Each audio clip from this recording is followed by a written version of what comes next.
आइए हम लोग शुरू करते हैं आज रिवीजन सीरीज का सेट नंबर 2, जो कि 2026 का टारगेट हमारे लोग का रहेगा मैथ में 100 में 100 दिलाने का, क्योंकि अभी तक हम 99 दिला चुके हैं। जहां जिसको हम ऑफलाइन पढ़ा चुके हैं उसमें अभी 3 साल से लगातार 99 नंबर आ रहे हैं। तो अगर आप भी चाहते हैं 98 या 99 नंबर लेना, तो हमारे इस रिवीजन सीरीज से जुड़ करके पूरे जितने क्वेश्चन कराए जाएंगे इस चैनल पर, वो आपके बोर्ड एग्जाम के लिए बहुत ही इंपॉर्टेंट होगा। तो आइए देखते हैं, शुरू करते हैं। इसमें का पहला क्वेश्चन जो है, ये सेट नंबर आप लोग देख सकते हैं और इसको भी आप लोग भी मिला लीजिएगा, एक अनसॉल्व लीजिए और उस अनसॉल्व से पूरा इसको सॉल्व करते रहिए। जाहिर सी बात है, इस पे बहुत ज़्यादा क्वेश्चन रिपीट होते हैं। जैसा कि अभी हम एक आध दो क्वेश्चन यहीं पे दिखा दे रहे हैं कि इसमें पहला वाला जो क्वेश्चन है, इसका जो ये दूसरा क्वेश्चन है, इसके पहले वाले सेट में ये दूसरा क्वेश्चन आ चुका था। उसमें क्या कह रहा था कि उसमें सम संख्या पूछा था और इसमें विषम संख्या पूछा है।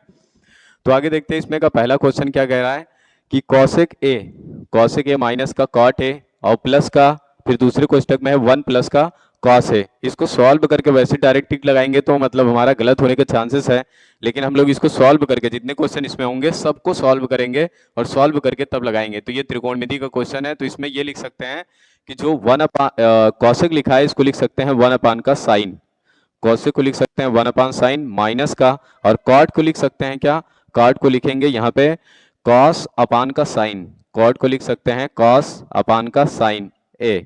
तो यहाँ पे फिर इतना लिखने के बाद और बगल में इसमें क्या लिखा हुआ है 1 प्लस का कॉस ए, 1 प्लस का कॉस ए।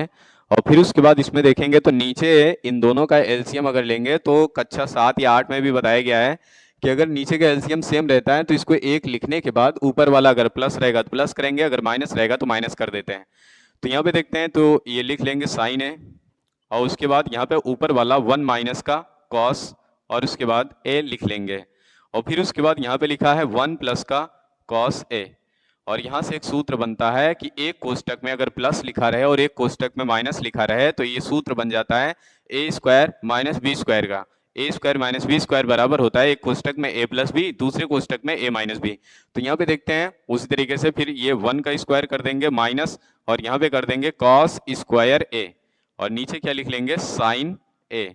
और फिर उसके बाद यहाँ पे अब लिखा जाता है, इसके लिए भी एक सूत्र होता है 1 माइनस का ये कॉस स्क्वायर ए जहाँ पे लिखा रहता है उसके स्थान पे हम लोग क्या लिखते हैं, उसके स्थान पे लिखते हैं साइन स्क्वायर ए।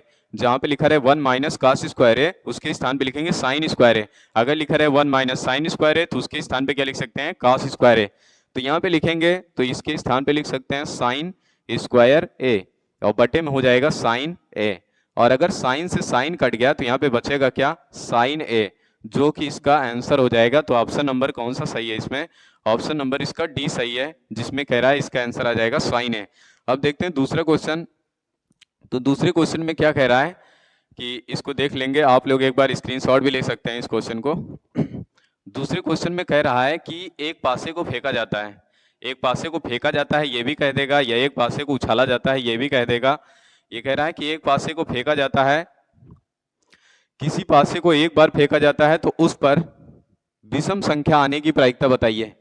जब एक पासे को फेंका जाएगा तो उस पर विषम संख्या आने की प्रायिकता अगर पूछ रहा है, इस पे कल भी बताए थे कि जो वीडियो में रहता है कि क्या कहते हैं कि इसके पहले इस पासे को फेंकने पर 3 क्वेश्चन बनते हैं। एक तो कहेगा सम संख्या आने की प्रायिकता बताइए, दूसरा कहेगा विषम संख्या आने की प्रायिकता बताइए, और तीसरा ये भी कह सकता है कि अभाज्य संख्या आने की प्रायिकता बताइए। तो यहाँ पे देखेंगे सबसे पहले एक पासे को जब फेंकते हैं तो कुल घटनाएं कितनी बनती हैं, तो 1 2 3 4 5 6, 6 घटना बनती है अगर जब एक पासे को फेंकते हैं। तो या तो उस पासे पे 1 आएगा या 2 आएगा या 3 आएगा या 4 आएगा या 5 आएगा या 6 आ जाएगा, इनमें से कोई भी एक संख्या आ सकती है। तो आगे कह रहा है कि उस पर लेकिन हमको प्रायिकता ज्ञात करना है विषम। तो इसमें विषम कितनी संख्याएं हैं, ये और उसके बाद ये 1 3 5, ये विषम संख्याएं हो जाएंगी। तो इसको ऊपर रख लो और नीचे क्या रख लेंगे कुल कितनी संख्याएं हैं, तो कुल 6 हैं, और इसको जैसे ही रख के काटेंगे तो इसका आंसर कितना आ जाएगा 1/2। और फिर उसके बाद इसका कौन सा आंसर सही हो जाएगा, ऑप्शन नंबर 2। ये भी सही कर सकते हैं। और उसके बाद क्या कहते हैं, इसमें बता चुके हैं कि अगर अभी इसमें पूछेगा कि सम संख्या, तो भी 2 4 6 मतलब उसकी संख्याएं 3 और नीचे रख लेंगे 6, इसको काटेंगे तो आ जाएगा 1/2। और अगर ये भी पूछेगा कि इस पे अभाज्य संख्या आने की प्रायिकता बताइए, तब भी इसका आंसर यही आएगा, क्योंकि अभाज्य संख्या हो जाती है 2 3 5, और यहाँ पे रखेंगे 3 और बटे का ये हो जाएगा 3 एकम 3 3 दूना 6, फिर से इसका आंसर क्या आ जाएगा 1/2। तो अब देखेंगे क्वेश्चन नंबर 3 इसमें क्या कह रहा है। क्वेश्चन नंबर 3 में कह रहा है कि मतलब कोई भी ये वर्ग अंतराल ऐसा दिया रहेगा, वर्ग अंतराल दिया रहेगा और उसमें माध्यक भी पूछ सकता है और बाहुलक वर्ग भी पूछ सकता है। तो इसमें क्या पूछ रहा है, इसमें कह रहा है कि ऐसे दिया हुआ है और माध्यक वर्ग बताइए। तो इस क्वेश्चन में माध्यक वर्ग जानने के लिए हमको क्या करना पड़ता है, सबसे पहले देखेंगे कि बारंबारता में किसकी बारंबारता सबसे अधिकतम है।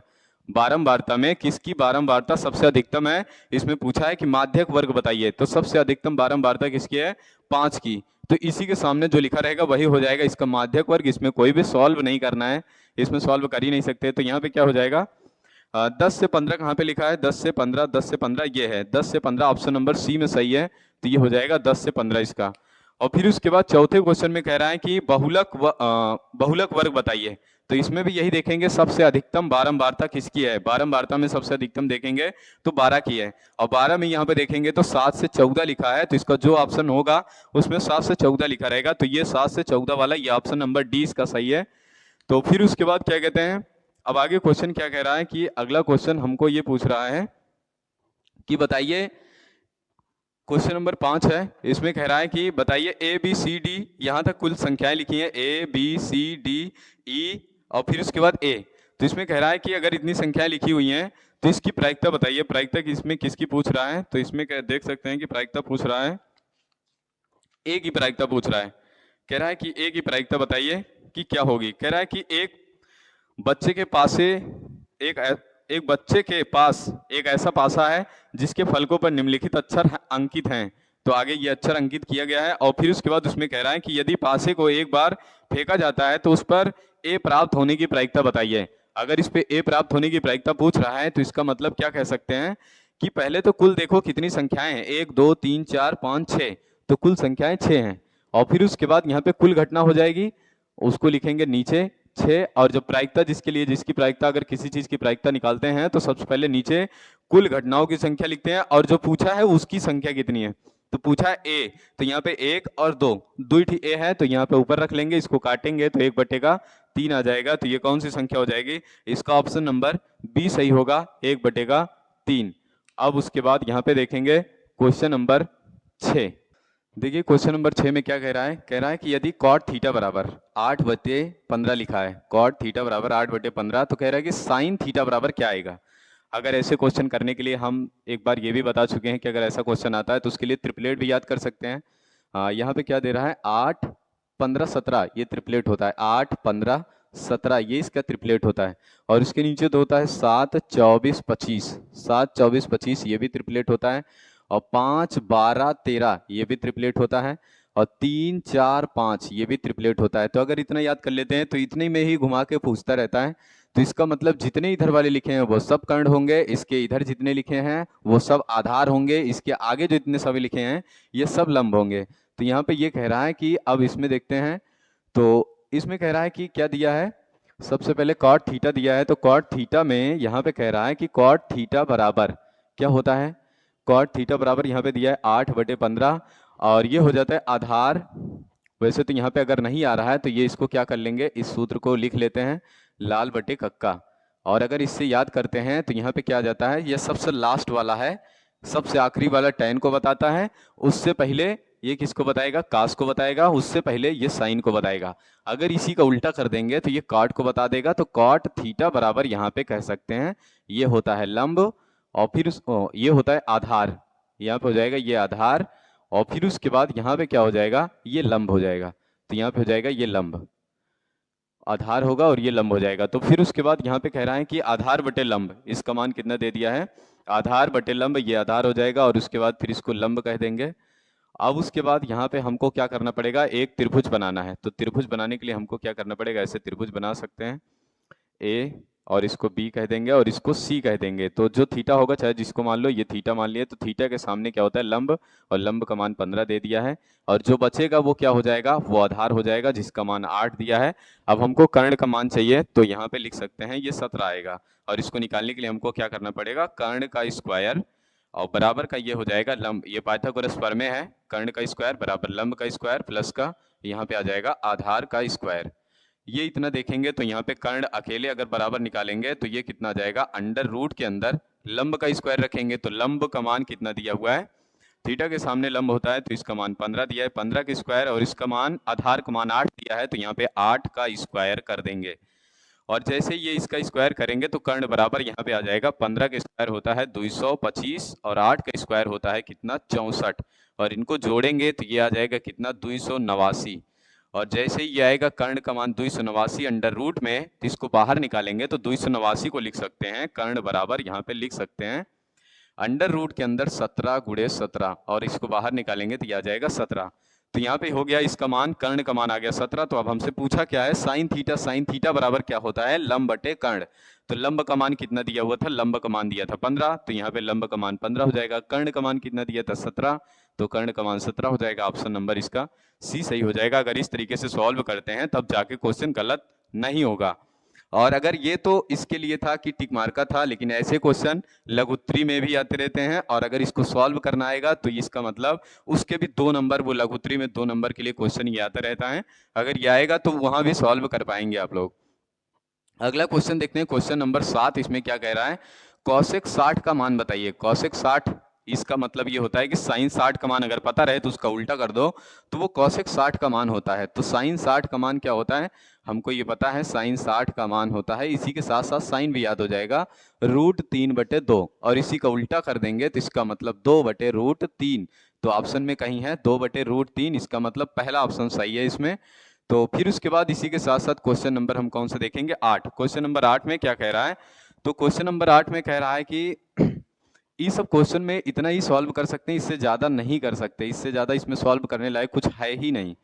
तो आगे देखेंगे, क्वेश्चन नंबर 8 में कह रहा है कि हाँ, इसमें कह रहा है सूत्र ज्ञात करना पड़ेगा। इसके बराबर क्या लिख सकते हैं, कॉसेक स्क्वायर थीटा बराबर क्या लिख सकते हैं, तो इसके बराबर लिखते हैं 1/sin स्क्वायर थीटा। और फिर उसके बाद यहाँ पे कह रहा है कि सेक स्क्वायर थीटा बराबर क्या लिख सकते हैं, तो इसके बराबर लिख सकते हैं 1/cos स्क्वायर थीटा। और जैसे ही इसको लिखेंगे तो इसका मतलब ये होता है, इसको बोलते हैं भिन्नों का भाग। जब कभी भी ऐसा मिल जाए तो जो यहाँ वाली संख्या है उसके बगल लिख दो, जो यहाँ वाली संख्या है उसको ऊपर लिख दो। तो यहाँ पे जैसे ही लिखेंगे इसको ऊपर तो यहाँ पे आ जाएगा ये कॉस स्क्वायर थीटा और नीचे आ जाएगा साइन स्क्वायर थीटा। और कॉस स्क्वायर थीटा और साइन स्क्वायर थीटा बराबर क्या होता है, इसके बराबर होता है कॉट थीटा। इसके बराबर हो जाता है कॉट स्क्वायर थीटा। तो ये ऑप्शन नंबर कौन सा सही होगा, इसका ऑप्शन नंबर सही होगा डी। आगे देखते हैं क्वेश्चन नंबर 9। इस क्वेश्चन नंबर 9 में क्या कह रहा है, क्वेश्चन नंबर 9 भी बहुत ही आसान है। इस टाइप का लगातार इसमें 3 क्वेश्चन दिए हुए हैं। ये क्वेश्चन नंबर 9, उसके बाद 10 भी इसी टाइप का है और इसके बाद 11 नंबर भी ऐसे ही है जैसे 9 नंबर सॉल्व करेंगे। तो इसमें देखते हैं कि सबसे पहले इसमें क्या करेंगे। सबसे पहले हमको इसमें करना ये पड़ेगा कि सूत्र एक याद करना पड़ेगा। वो सूत्र क्या है, वो सूत्र ये होता है कि एलसीएम गुणे एचसीएफ। सूत्र होता है एलसीएम गुणे एचसीएफ। और फिर उसके बाद यहाँ पे एलसीएम गुणे एचसीएफ अगर लिख लेंगे तो कहाँ है क्वेश्चन नंबर ये 9, तो यहाँ पे होता है एचसीएफ और फिर उसके बाद गुणे एलसीएम। एचसीएफ गुणे एलसीएम बराबर होता है पहली संख्या गुणे दूसरी संख्या। इसमें से कोई 3 चीज देगा और चौथी चीज पूछेगा। तो यहाँ पे इन दोनों का क्या दे दिया है, एचसीएफ दे दिया है, एचसीएफ का मान 7 दे दिया है और एलसीएम हमको नहीं पता है, एलसीएम हमसे पूछा है तो यहाँ पे रख लेंगे एलसीएम, इसको ऐसे ही रख दो। पहली संख्या यहाँ पे चाहे जिसको पहली मान लो चाहे जिसको दूसरी मान लो और यहाँ पे क्या हो जाएगा 49 और ये इधर गुणे में है, नीचे जाएगा तो इसके बटे में बन जाएगा तो यहाँ पे हो जाएगा एलसीएम और फिर उसके बाद बराबर का ये 35 गुणे का 49 बटे का यहाँ पे 7 आ जाएगा। 7 से काटेंगे तो 7 7 49 और इसका इसमें गुणा करा दो तो 7 5 35, 7 3 21, 21 3 24। तो ये आ जाएगा कितना एलसीएम, कितना आएगा 245। अगर इस तरीके से सॉल्व करते हैं तो ये तो टिक मार का सॉल्व हो ही रहा है, लेकिन इसके साथ साथ वो भी सॉल्व हो जाएगा क्या कि इसके आगे लघु उत्तरी प्रश्न भी हो जाएंगे। तो यहाँ पे कौन सा ऑप्शन सही होगा, इसका ऑप्शन नंबर सी सही है। तो आगे देखते हैं, उसी में कह रहा है कि इसमें दो संख्याओं 306 और 657 का एचसीएफ क्या होगा। एचसीएफ का मतलब होता है कि इन दोनों में ऐसे कौन सी सबसे बड़ी संख्या है जो दोनों को काट सकती है। तो यहाँ पे देखेंगे अगर इसके लिए हल करना होगा तो ये ऐसे नहीं होगा इस सूत्र से, इसमें गुणनखंड करना पड़ेगा। तो सबसे पहले इसमें देखेंगे गुणनखंड। तो इसमें अगर गुणनखंड करेंगे तो 306 का गुणनखंड करो तो यहाँ पे क्या आ जाएगा, इसको 3 से पहले काटो या तो 2 से काटो, 2 1 कम 2, 2 पंजे 10 और फिर उसके बाद क्या बचेगा 2 3 6 और फिर इसके बाद ये 2 से कटेगा नहीं, तो 3 से काटो, 3 पचे 15 और 3 एक कम 3। अब ये नहीं कटेगा 3 से, तो 3 से अभी कट जाएगा 17 3 51, तो यहाँ पे 17 से काट दो। तो इसमें अगर देखेंगे तो 2 बार 3 और फिर उसके बाद ये अलग अलग है। अब उसके बाद यहाँ पे देखते हैं तो अगला क्या कह रहा है, 657, इसको काटते हैं तो सबसे पहले 2 से कटेगा नहीं, 3 से काटो, 3 दूने 6 और 3 एक कम 3, 3 नवा 27 और फिर उसके बाद 3 से काटो, 3 सत्ते 21 और फिर उसके बाद 3 त्रिक 9, फिर ये 3 उनसे नहीं कटेगा, अब डायरेक्ट 73 से कटेगा। अब उसके बाद यहाँ पे क्या करेंगे देखेंगे तो इसमें 2 थी 3, इसमें 2 थी 3, तो 3 गुणे 3 कर देंगे तो यही इसका एचसीएफ आ जाएगा जो दोनों में कॉमन हो। तो यहाँ पे अगर देखते हैं तो कॉमन इसमें क्या हो जाएगा 10, तो 10वां का आंसर हो जाएगा ऑप्शन नंबर बी। तो हम मिलेंगे फिर आगे 11 नंबर क्वेश्चन से।